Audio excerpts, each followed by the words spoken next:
सच की पड़ताल, टूटेगा भ्रमजाल। Lie detector test. और आप देख रहे हैं किसी भी खबर का संपूर्ण विश्लेषण करने वाला शो लाई डिटेक्टर टेस्ट, जिसमें आज बात होगी महायुद्ध के उस ट्रिगर पॉइंट की जिसकी वजह से सर्वनाश हो सकता है। कई एक्सपर्ट्स दावा कर रहे हैं कि ये ट्रिगर पॉइंट समंदर होगा, जहां पर रूस और अमेरिका आमने सामने आ सकते हैं। अगर ऐसा हुआ तो महायुद्ध होगा।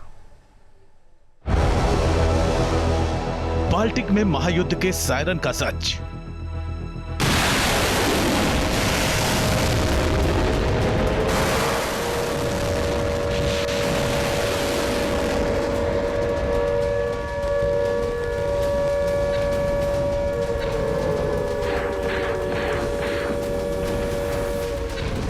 मिसाइल चलेगी,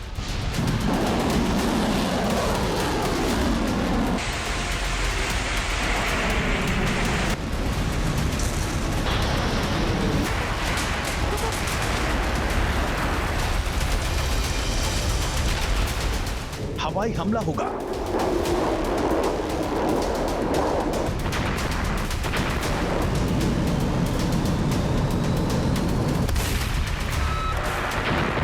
रॉकेट बरसेंगे,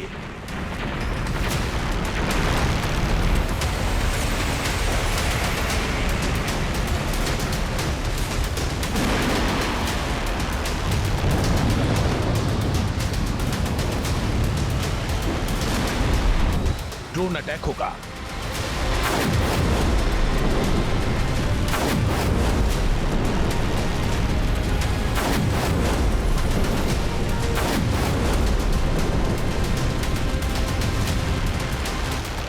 सबमरीन से प्रहार होगा,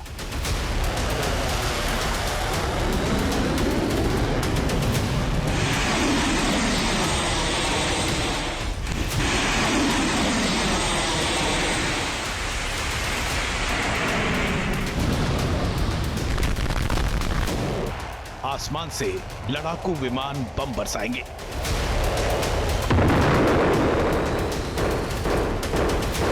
लेकिन इन सबसे बड़ी बात यह कि क्या एटम बम चलेंगे?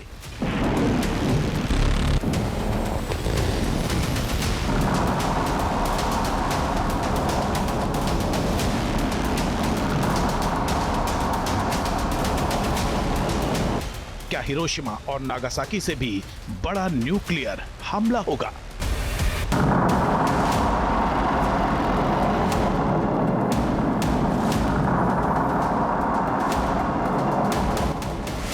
क्योंकि जिस तरह से दुनिया में माहौल बन रहे हैं, उससे कहा जा रहा है कि तीसरा विश्व युद्ध हो सकता है। एक्सपर्ट्स आशंका जता रहे हैं कि इस बार अगर महायुद्ध हुआ तो वो प्रथम विश्व युद्ध और द्वितीय विश्व युद्ध से ज्यादा विनाशकारी होगा, क्योंकि इस वक्त दुनिया में ऐसे ऐसे हथियार हैं जो शहर के शहर को तबाह कर सकते हैं, छोटे देशों को तो पूरी तरह से बर्बाद कर देंगे। लेकिन अब सबसे बड़ा सवाल यह है कि थर्ड वर्ल्ड वॉर का ट्रिगर पॉइंट क्या होगा? थर्ड वर्ल्ड वॉर किन किन देशों के बीच में होगी? तीसरे महायुद्ध का बैटल ग्राउंड कितना बड़ा होगा?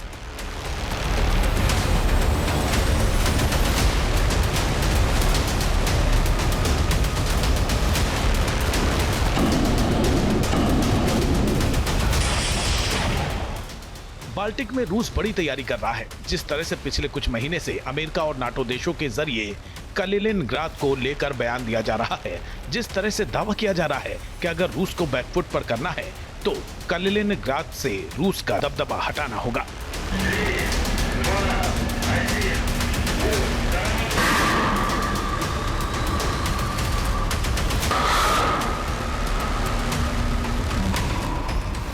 ये बात अमेरिका से उठी, लिहाजा रूस एक्टिव हो गया है।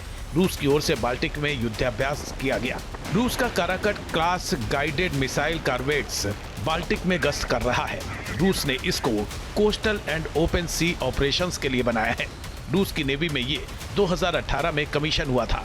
जाहिर है रूस लगातार बाल्टिक तैनाती बढ़ा रहा है, जिसके कलिनिनग्राद पर नाटो के देशों की जो काली नजर है उसको काउंटर किया जा सके।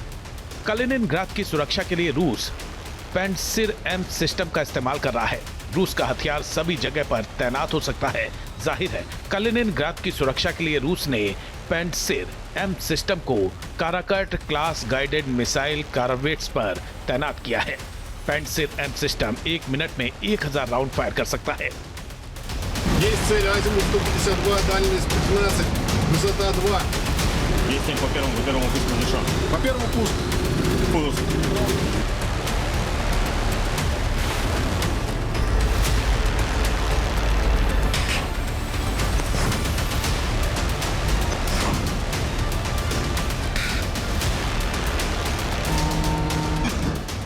ये 20 किलोमीटर दूर तक हमला कर सकता है। रूस ने अपने इस योद्धा का भी बाल्टिक में प्रदर्शन किया, जिसके बाद हलचल तेज है। रूस की नेवी ने बहुत बड़ा एक जमीन से हवा पे मार करने वाला एयर डिफेंस एक्सरसाइज किया है बाल्टिक सी में। इसके दौरान उसने पैंसिक एयर डिफेंस सिस्टम का इस्तेमाल किया। इस तरह की एक्सरसाइज करके रूस लगातार अमेरिका की और यूरोपियन नेवी जो बाल्टिक सी में है उनको चैलेंज कर रहा है। क्या इससे भविष्य में नेटो देशों के बीच में और रूस की नेवी के बीच में युद्ध हो सकता है?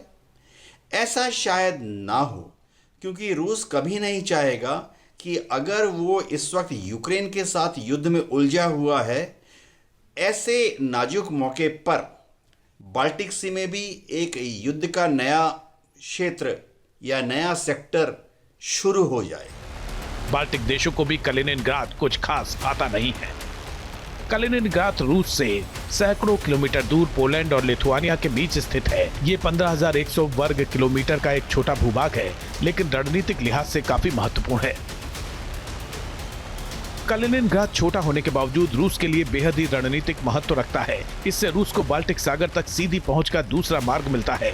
रूस के बाल्टिक सागर बेड़े का मुख्यालय और मुख्य अड्डा कलिनिनग्राद ओब्लास्ट में है।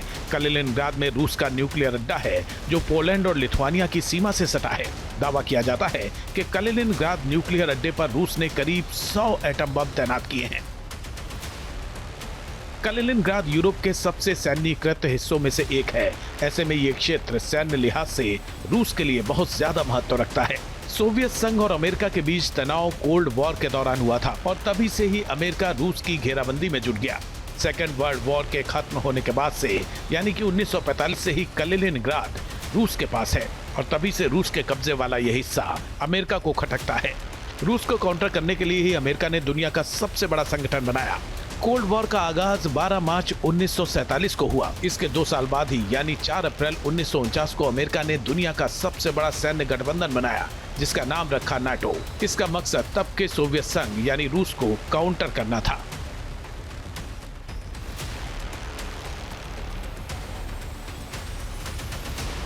सोवियत संघ के जमाने से ही कलिनिनग्राद का सैन्यीकरण किया गया था। इस इलाके के आसपास नेटो की एंट्री से पिछले 2 दशक के दौरान कलिनिनग्राद रूस की जियोपॉलिटिकल स्ट्रेटेजी के लिहाज से बेहद महत्वपूर्ण बन गया है। 1991 में सोवियत संघ के विघटन के बाद से ही अमेरिकी वर्चस्व वाले सैन्य संगठन नेटो ने सोवियत संघ का हिस्सा रह चुके देशों और पूर्वी यूरोप में तेजी से अपना विस्तार किया। ऐसा करके नेटो का मकसद रूस को चारों ओर से घेरना था। 1999 में पोलैंड नाटो का सदस्य बना। वही 2004 में सोवियत संघ का हिस्सा रहे 3 बाल्टिक देश लातविया, एस्टोनिया और लिथुआनिया भी नाटो से जुड़ गए। यानी उसी वर्ष ये तीनों देश यूरोपियन यूनियन से भी जुड़ गए। जाहिर है कि अमेरिका अपने मकसद में कामयाब हो रहा था, क्योंकि पोलैंड, लातविया, एस्टोनिया, लिथुआनिया जब नाटो के मेंबर बन गए तो रूस का कलिनिनग्राद इलाका चारों ओर से नाटो और यूरोपीय यूनियन के सदस्य देशों से घिर गया।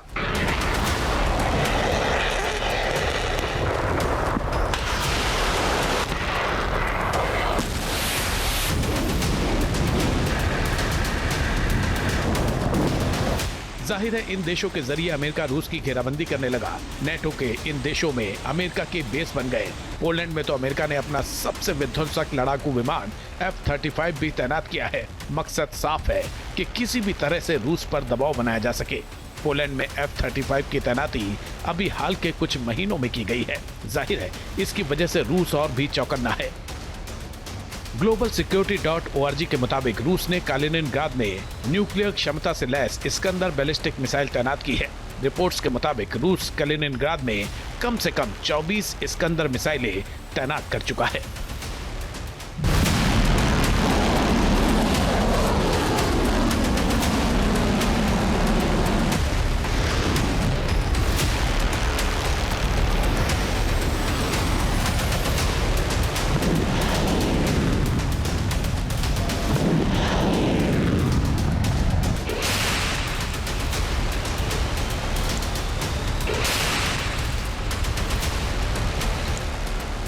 इस्कंदर मिसाइल की रेंज 500 किलोमीटर है। कालिनिनग्राद में इस मिसाइल की तैनाती से पोलैंड, जर्मनी, यूक्रेन समेत पूरा मध्य और उत्तरी यूरोप सहमा रहता है, क्योंकि रूस की ये मिसाइल इन इलाकों तक आसानी से मार कर सकती है।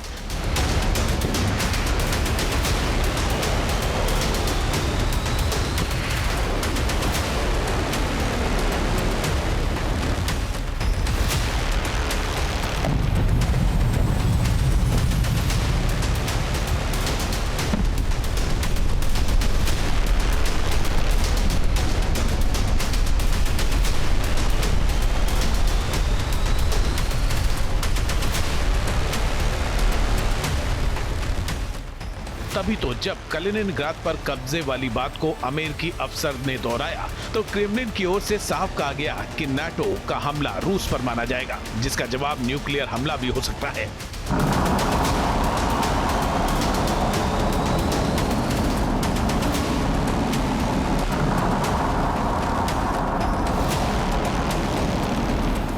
कालिनिनग्राद रूस के लिए काफी अहम है, तभी तो कालिनिनग्राद में रूस के दो बड़े सैन्य बेस बाल्टिस्क और चकालोवस्क हैं।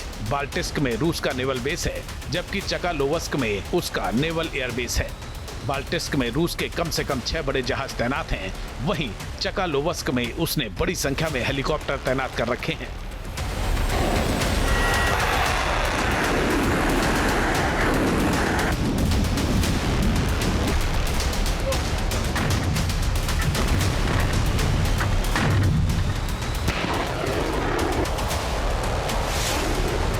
बाल्टिस्क रूस का एकमात्र बाल्टिक पोर्ट है जो कि साल भर बर्फ से मुक्त रहता है। इसी वजह से ये रूसी नेवी के ऑपरेशन के लिए बहुत महत्वपूर्ण है। डिफेंस एक्सपर्ट्स का मानना है कि कालिनिनग्राद ऐसी जगह है जिसके जरिए रूसी सेना युद्ध की स्थिति में नेटो और यूरोपीय देशों पर भारी पड़ सकती है।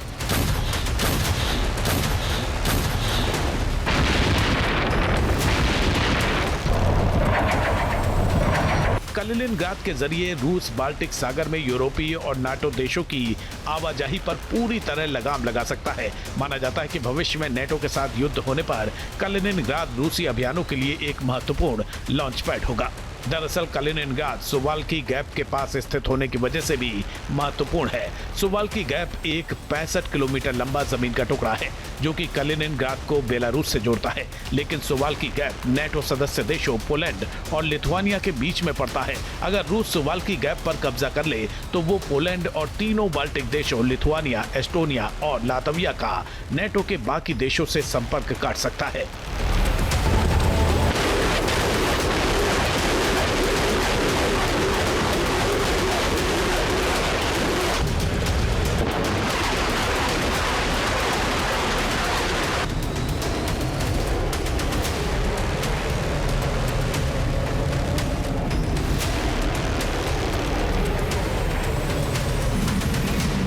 पोलैंड और नेटो सहित यूरोपीय देशों को यह डर लग रहा है कि रूस कहीं सुवाल्की गैप पर कब्जा न कर ले, क्योंकि रूस ने अगर ऐसा कर लिया तो नेटो के देशों के लिए मुश्किलें खड़ी हो जाएंगी। जाहिर है नेटो के देशों में अमेरिका को छोड़कर किसी भी देश में इतना दम नहीं है कि वो रूस को आंखें दिखा सके। बाल्टिक में जिस तरह से रूस की दखल तेज हो रही है उसको देखते हुए अमेरिका एक्शन में आ गया है। अभी 2 महीने पहले ही खबर आई थी कि बाल्टिक में अमेरिका 2 न्यूक्लियर सबमरीन तैनात करेगा। जाहिर है इस खबर के बाद टेंशन हाई हो गई थी। रूस की ओर से कहा गया था कि उसके जखीरे में विध्वंसक सबमरीन है जो समंदर में किसी भी देश को तबाह करने का मादा रखती है। अमेरिका के पास 70 सबमरीन है तो वहीं रूस के पास 64 सबमरीन है। रूस ने अपनी नेवी की जो फ्लीट कालिनिनग्राद में डिप्लॉय की हुई है, यानी बाल्टिक सागर में ऑपरेट करने के लिए डिप्लॉय की हुई है, उसका मुख्य उद्देश्य युद्ध की स्थिति में बाल्टिक समुद्र से निकलकर इंग्लैंड की तरफ कूच करना है ताकि वो इंग्लैंड के नॉर्थ सी का चक्कर लगाकर अटलांटिक ओशन में डिप्लॉय हो जाए और वहाँ से अमेरिका की जो मेन कॉन्टिनेंट है, अमेरिका की जो मेन बड़े बड़े शहर हैं जैसे वॉशिंगटन, न्यूयॉर्क, उनको थ्रेटन कर सके। तो रूस कभी भी बाल्टिक समुद्र में इस तरह का युद्ध, नेवल युद्ध नहीं लड़ेगा जिसमें कि उसकी नेवी बाल्टिक समुद्र में चारों तरफ से घिर जाए।